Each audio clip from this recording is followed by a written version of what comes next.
Welcome to your community. This is your hometown. This is Walton Entertainment. This is where you can hear from the community and those making a difference. We explore topics, local festivals, arts and entertainment, and local news. For this program and much more, visit us online at yourlocalstream.com. That's yourlocalstream.com.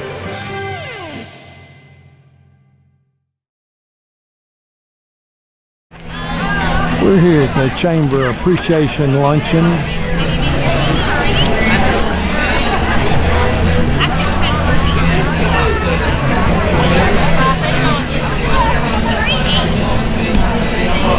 I've been enjoying the hot dog dinner at the Chamber. Our Chamber is awesome. I really appreciate everything they do for our community, as well as George Walton Academy. Our Walton Proud initiative is going strong, and we're real pleased with our schools in Walton County, both public and private. So, hey y'all, I'm Terry Smiley with the Chamber. I'm president here. I've been here for 26 years and so excited to be hosting our Member Appreciation Lunch today. We didn't get to have this last year, so we were excited to get to have it this year. We had our board members come and cook our hot dogs this morning, and you can see all the folks here, so enjoying them. It was a drop-in from 11:30 to 1:30, so we're right kind of in the middle of that time right now, and we just appreciate all the Chamber members and want them to know that we thank them for investing their money in the Walton County Chamber, and anything we can do to help their business, we're happy to do that. If you're not a member and you want information on being a member, you can visit waltonchamber.org or give us a call at 770-267-6594. You're watching Walton Entertainment.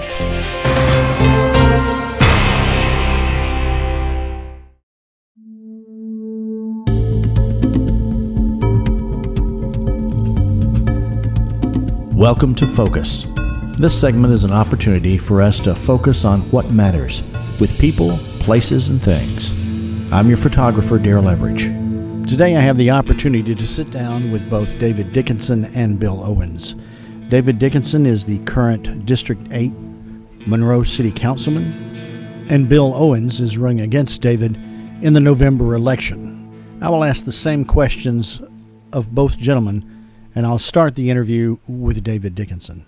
Tell us a little bit about what you think you've accomplished and what you think you want to do looking forward. Okay, well, I decided to run for City Council 4 years ago in 2017, and the reason I did that is I felt like we had finally come through the Great Recession and things were starting to economically improve, and that Monroe was in a position where we could go either in a very good direction or maybe in a not so good direction. And I felt like that I had the skill set and the knowledge to help move us forward in a very good way. There were a couple things back then that folks had expressed to me that they felt like we really needed to get accomplished.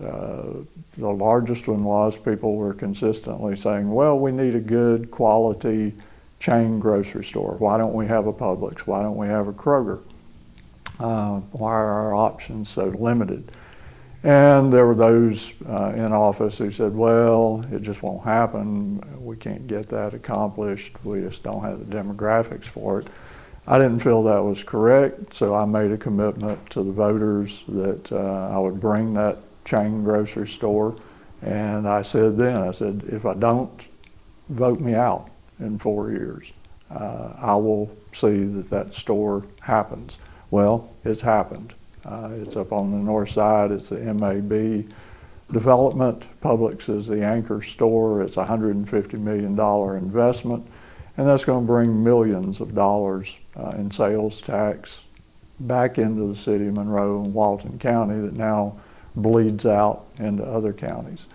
A second thing I was real big on 4 years ago was the internet and cable system. We were using the coax cable system even for our internet service. It's not particularly fast, it's unreliable, weather affects it, squirrels chew into it. And so I really felt like we needed to move to a fiber optic backbone. That's what we're now doing. We did a bond referendum, well, not referendum, but bond issue, and we're spending about $13 million to provide a complete fiber optic network to all of our customers. That will dramatically increase the speed and the reliability so that you can stream pretty much anything, whether you're doing it for personal use and entertainment, or if you're doing it for business, like if you're working from home, which a lot of people are doing now because of the pandemic. It's absolutely essential. And what organizations are you involved in at the moment that you believe will currently benefit the residents of Okay, Monroe? well, other than the city government, and of course, organizations affiliated with the bar because I'm a lawyer, the ones I'm most involved in, first and foremost, an organization called Hope Monroe, which is a nonprofit that was basically established. I was one of the people that set it up a few years ago as a housing initiative. And the focus of Hope Monroe was to address some of the issues that we have in Monroe with lower income folks not really having adequate, safe housing. It was basically based on the model of an organization in South Atlanta called CARIS, and in some ways is similar to Habitat for Humanity. So what has happened, we're a very small organization and doing the fundraising is difficult.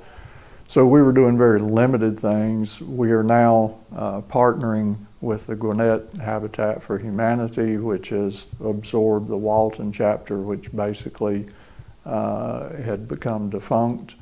And so now we're going to start building habitat houses again in Monroe and Walton County. In fact, the first one, the kickoff for it's going to be tomorrow morning at 8:30 a.m. So I do that. The other one I'm still very involved in is the Boys and Girls Club. We started that 20 years ago. I was on the founding board for it. I served as a board member for several years. My involvement with it now is doing the 5K road race every year. That race, we generally raise somewhere between $10,000 and $15,000 for the club. We haven't been able to do it the last 2 years because of the pandemic, so the plan now is to start back with it in 2022. I'm very committed to that organization. It does wonderful things in this community, and I want to keep working with it for as long as I can. The third thing, I'm involved with my church, which is Grace Monroe. We just recently did the renovation on the old elementary school that's here directly behind my office building. We're all about restoring broken things, abandoned things like that set of buildings, and doing good work in the community with folks. And going back to the very beginning of what made you want to become a part of the city council here in Monroe? Well, just based on what I had done for years and years. I mean, I've lived in the city of Monroe for 40 years. I've been involved in politics and civic issues that entire time. I served as mayor 20 years ago, and I just felt like it was the time to get back into it. And we went through some really rough times in Monroe during the Great Recession, and a lot of the progress that had been made not only did it stop, we kind of went backwards in some ways. And so once we came out of that, I just felt compelled to become involved with the city government again. And what do you believe are the three biggest problems facing the city right now? Well, I don't know that we have three major problems. I think what we have is we have one major problem that then has some sub-components. That major problem is how to deal with growth. We're a metro Atlanta County. We're starting again to experience very large numbers of folks moving east out of the more crowded counties, particularly Gwinnett County, which now has almost 1 million people in it. And with that growth, the subsets, I think, are these. Number one, you are going to have a traffic transportation problem. There's not a day goes by but what someone in the city tells me, gee, we got to do something about this traffic. You know, I've got cut through traffic on my residential street. I've got people speeding. I've got all kinds of problems. We've got tractor trailers rolling through a residential area. That happened in my own neighborhood, which is Church Street. So we've got to get a handle on that. The one part of that is we've had this major problem with tractor trailer traffic on Broad Street, our main street, for decades. It gets worse every year. We finally, after negotiating with the state literally for decades, we're getting the bypass to get the trucks out of town. That's going to do wonderful things for our downtown. We've also, though, got to protect our residential areas and just bring some sanity to it before it gets totally out of hand. Another thing that's happening with the growth is the housing stock in Monroe. And folks do say to me all the time, well, we're building new housing because of price of materials and that kind of thing. The prices are really accelerating for both new homes and for older homes that are being resold. So what are we going to do to make sure that we have housing for folks all across the economic spectrum? A lot of that the city can't control. It's free market, and of course I very much believe in free enterprise and the free market. But for folks who qualify, that's where organizations like Hope Monroe and Habitat come into play. The City Council enacted a zoning regulation saying we can do what are called infill overlay districts.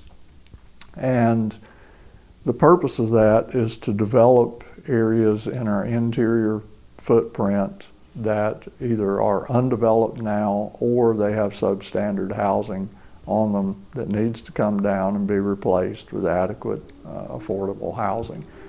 So the way it works is you acquire the footprint, which can be as small as an acre, and you can build smaller homes on small lots, and you could get somewhere between 6 and 10 houses on those.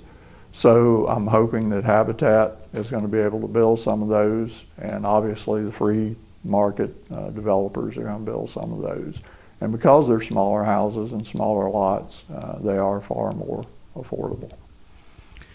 And how do you plan to address these problems to solve the issues that you were talking about? With the housing, well, I think I just laid that out. One of the other things that sometimes folks say to me is they say, well, with everything that's going on development-wise, isn't that going to create what's called a gentrification problem? And because property values are going up, isn't that going to put a burden, say, on older homeowners who are on fixed incomes who are in these rapidly developing areas? I have a solution for that. It's very simple. What we do is if we have what I call legacy homeowners, we freeze the tax valuation on that property for as long as that person or persons live in the house. And then when they move out or they die and the house is turned over to someone else, then it goes back to market value. That's something that is done. For example, in the city of Atlanta, they do it in neighborhoods where the housing prices have become astronomical, and it protects people who have put their life into their house and their neighborhood, and they do not get priced out. And why do you believe you're the best candidate for this position? I think based on my history, my experience, I not only have a law degree, which certainly helps in dealing with some of these issues, but I also have a master's degree in public administration from the University of Georgia. And so a lot of things that someone new coming into the job would have to learn, I have that knowledge base. And part of my campaign theme is it's the 3 C's is what I call it, which is character. You have to be a person of good fundamental character to be successful in this position. Number 2, you have to have the courage to do the right thing when it needs to be done. And that's not always easy. Sometimes you don't make everybody happy in this job. And finally, you have to have the competence to actually accomplish the mission. It's very easy for folks to say, well, if I was in that position, I would do A, B, and C. Saying you're going to do it and actually doing it are 2 fundamentally different things. So you got to have the competence to actually get the job done, and I do. And if by chance you don't win re-election, do you still plan to be a part and involved in the community? I've been a part of this city for 40 years. I'm not going anywhere. So if I did not get reelected to this position, I will continue doing the work that I do with various organizations and in my private businesses to move this community forward. Well, David, that's all the questions I have. Do you have anything you'd like to add? No, I'm really trying to keep this campaign positive. I am disappointed, or was disappointed when we did the chamber forum the other night that Mr. Owens didn't show up for that. But he has shown up for this interview that you're doing, which I think that's good. I am compelled to say that I think Mr. Owens is sort of a protest candidate. I mean, he is suing the city in this federal lawsuit. He's suing the police chief personally. He's suing the city administrator personally. In that environment, I don't know if he got elected, I don't know how you work with those people and how you work with the other folks in the city government. It just doesn't make any sense to me. So I think that's a little wrong-headed, and I think that's another reason I'm the better candidate. Next, I sit down with Bill Owens, and we start the conversation about, is this his first attempt at politics? This would be my first time. I've worked in and around government most of my life, and this is the first time I've actually stepped off into the political arena. And what organizations are you involved currently in at the moment that you believe will benefit the residents of Monroe? Several. I'm a member of the Monroe Rotary Club. I am a member of the Monroe Lions Club. I'm a member of Project Renewal, which is the domestic violence shelter that covers not just Monroe, but Walton, Newton, and Rockdale counties. I am a member of Hometown Heroes of Walton, and it's the organization that raises funds to do Shop with a Hero program and things like that. So like last year we did, served over 191 kids at Christmas time during the COVID pandemic, making sure that they had a Christmas. And what made you decide to run for city council? It's something that I've always planned on doing once I got out of government, was to, go into politics. But specifically when I look at, what's been going on here in the Monroe in the last 4 years, there's been several things that's drawn my attention and said, someone should run and do something a little bit different. Some of those things, Conestoga Mobile Home Park, when the religious leaders came before the council and said, we understand these things have to happen. We just need another 30 days to relocate all these families. And the city council, their response was to turn the water off, turn the power off, and tell the people if you're at home when the sun goes down, you're going to go to jail. That's not what I want for my community. And there's more things. The traffic calming things that were added on Church Street. There was a big uproar with the citizens on that. And it was just completely ignored by the council. Just a few months ago, they were talking about more traffic calming issues or traffic calming measures that were going to be put in place. And when the citizens showed up, the administration basically said, we're not here for you to tell us what you want. We're here to tell you what we're going to do. That's not what our government's here for. It's here to represent the people and let the city go in the direction that the citizens want, not just personal agendas of our council members.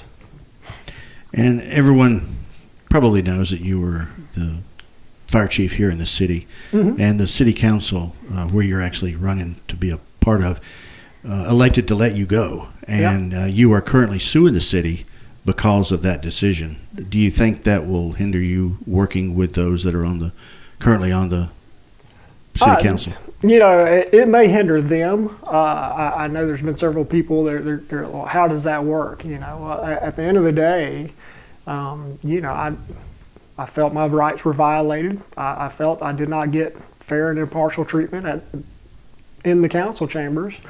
And so, I'm going to hold them accountable for violating rights of the citizens of this community.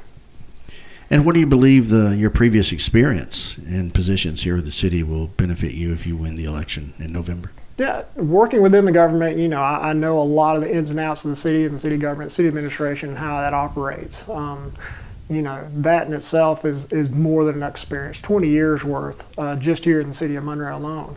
I do own companies. We've done business with the federal government, state government, county governments, municipal governments throughout the state.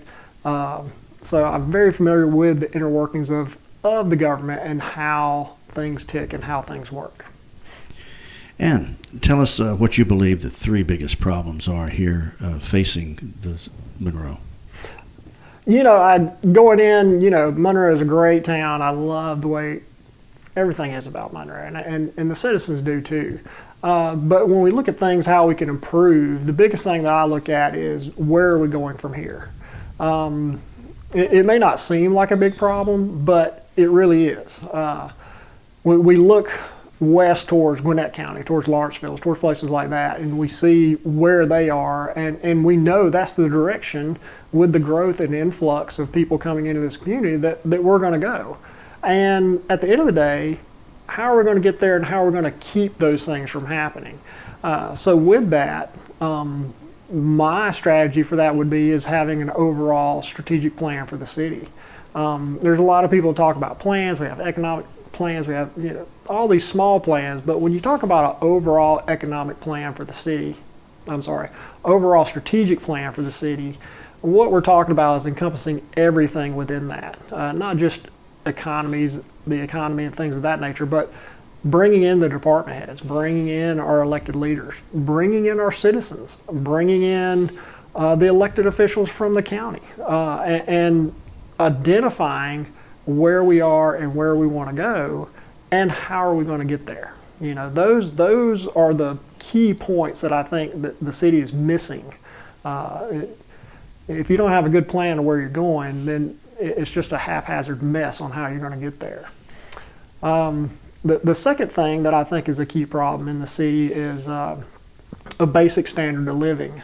This is something that's already on the books. It's already parts of state laws and things of that nature. Basically what we're talking about here is, we have citizens within this community that the homes they're living in are below acceptable living standards. 65% of our homes are renters. They're not owner occupied. They're renting these homes, and some of them in absolutely deplorable condition. And when we talk about minimum standards, we're not talking about all these luxuries. We're talking about the bare minimum. The hot and cold water needs to work. They need to be able to take a shower. They need to be able to flush the toilet. The heating system in the house needs to work. These are the basic things that should just be naturally occurring within our community that isn't. This is pretty widespread. I've been through this community in the last 20 years. I've been in these homes, and I've seen the conditions some of these people are having to live with, and it's just deplorable. It shouldn't be that bad. And they shouldn't have to worry about reaching out to their landlord to get these things fixed, and reaching out to their landlord and saying, hey, I just want to be able to flush my toilet without having to worry about getting evicted. And so these are the type of things that I think the city should take a hard look at, especially knowing that it affects so much of the population. Again, we're talking 66% of the 65% of the residential homes are this way. So that's a lot of our population that could be, and some are living in this condition. And so it should be a strong force that I think the city should take a stand on to keep this from happening within our community. The last thing I feel that needs to be addressed within our community is impact fees. The citizens are having to take on a lot of the burden, the tax burden of getting the city going in the right direction. We have all this new growth going in, but a lot of these services that are needed are in demand, sometimes even before these facilities open up. And it doesn't matter if we're talking about large commercial operations or large new developments and subdivisions. The impacts are immediate, whether we're talking about solid waste, whether we're talking about the impact of the heavy trucks driving up and down our roads. New street lights need to be put in, new stop signs need to be put up. All these things are having immediate impacts. Accidents occur during the construction process. Now you're taxing your fire and emergency services. We worry about theft on these job sites, so now there's more taxing on your law enforcement. These things are just piling in, and it could be a year or more before the city starts to recover this on tax revenue. And so I definitely see a need to have impacts fees brought in. It's not that much for these developments. It's not that much of an additional cost. And at the end of the day, they're just paying their fair share, and they should. And what do you believe you're the best candidate for this position? I work well with other people. I work well, with people within the community. I help out. I volunteer a lot in the community, and I think that's what we need to see more of. And that's what I want to do. It gets kind of old seeing all the photo ops, all the politicians show up, they take all their pictures, and 30 minutes later they're gone, and 2 weeks, 2 months later, you never even heard from them again. And that just gets old. If you're going to be a leader, well, lead. Be there. Dedicate yourself to what you're going to believe in, and then follow through with it. I sometimes question, whether they're after, helping other people or just their own agendas at the end of the day. And it's just very troublesome. And if by chance you don't win the bid in November, do you still plan to be a part of the community? Absolutely. I'm well vested here. I love Monroe. I've been here for years. I volunteer. I work with Fish. I work with these other organizations that I'm a part of, and they all help and do great things within this community. And so that's not going to go away. I've been a part of that for years, and I'm not going to stop that anytime soon for anybody. All right, and that's all the questions I have for you, Bill. Do you have anything you want to add that I didn't touch on? That's about it. I really love Monroe. I think I can make a big difference. I would love to represent the people within District 8. I think I would do a great job representing those people.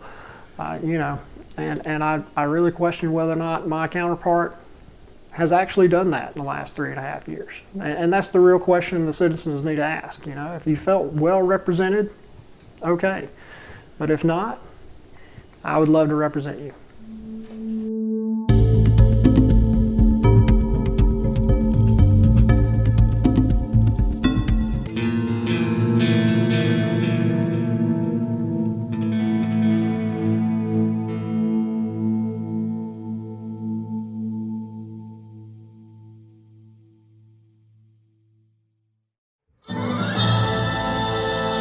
Creative artists can offer you a wide range of video production. Call the experts and discuss your project today, whether it's your special event or your company. Creative Artist, 770-267-7368. Creative Artist produces this program you're watching. Call Creative Artist today, 770-267-7368. Creative Artist, they'll put you in the spotlight. We're going to begin our concert today with a song that was written by Irving Berlin during World War I and was made famous by Kate Smith, who sang it for the very first time on her radio show back in 1938.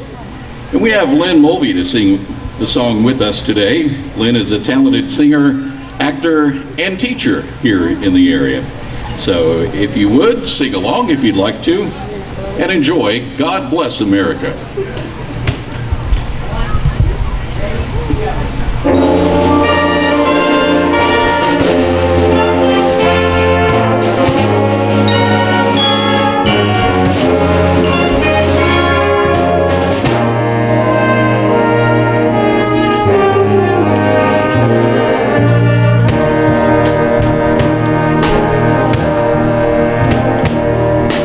God bless America, land that I love. Stand beside her and guide her through the night with the light from above, from the mountains to the valleys, to the ocean wide with blue. God bless America, my home sweet home.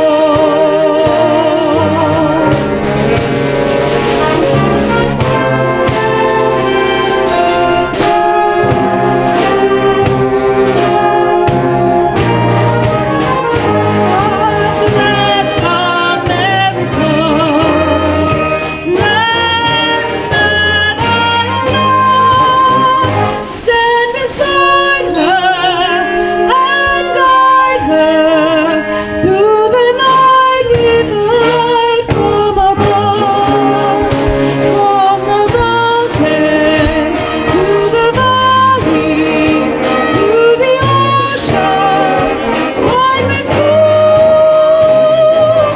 God bless America, my home sweet home. God bless America, my home sweet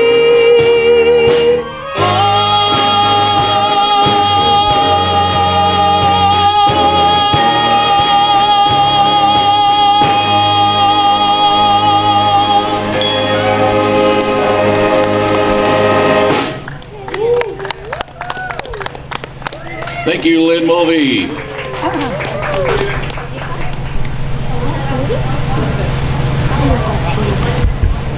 Well, has anyone ever seen the movie Jersey Boys, or perhaps the Jersey Boys Broadway musical, if you were lucky enough? Captures the story of Frankie Valli and the Four Seasons, from the streets of New Jersey to the Rock and Roll Hall of Fame. We've got some of the highlights from the movie to play for you, and as you hear them, I'm sure some of you will be taking a trip down memory lane. So feel free to dance, sing along too if the mood strikes you.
Now, when you listen to this next song, just imagine you're on a train ride across the United States, looking out the window and marveling at the great majesty of our mountains, valleys, plains, and forests. Or maybe you're in an airplane looking down from above. Doesn't matter. Just use your imagination. Either way, please enjoy the ride when you hear Celebration and Song.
Well, during our country's history, there's been many battles fought, and most of us would agree the darkest times occurred during the Civil War in the 1860s. Many lives were lost, brothers were fighting against brothers, and yet our country survived.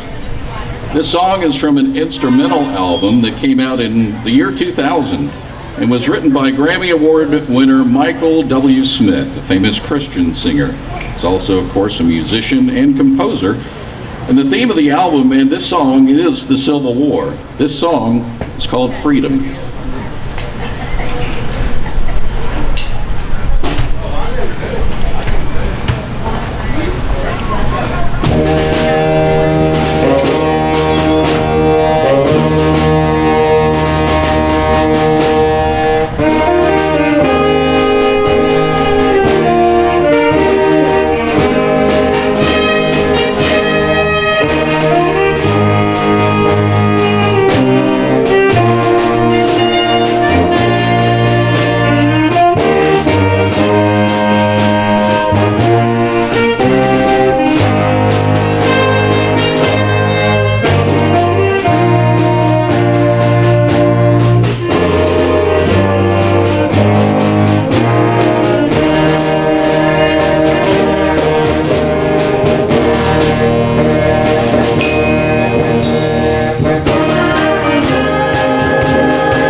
Well, I think we can all agree that the Motown sound is one of the best products of American music, paved the way to success for many singers and songwriters. We're about to celebrate 40 years of Motown from artists like Smokey Robinson, Stevie Wonder, and Diana Ross and the Supremes. We're taking a trip back in time to Motown, otherwise known as Hitsville, USA.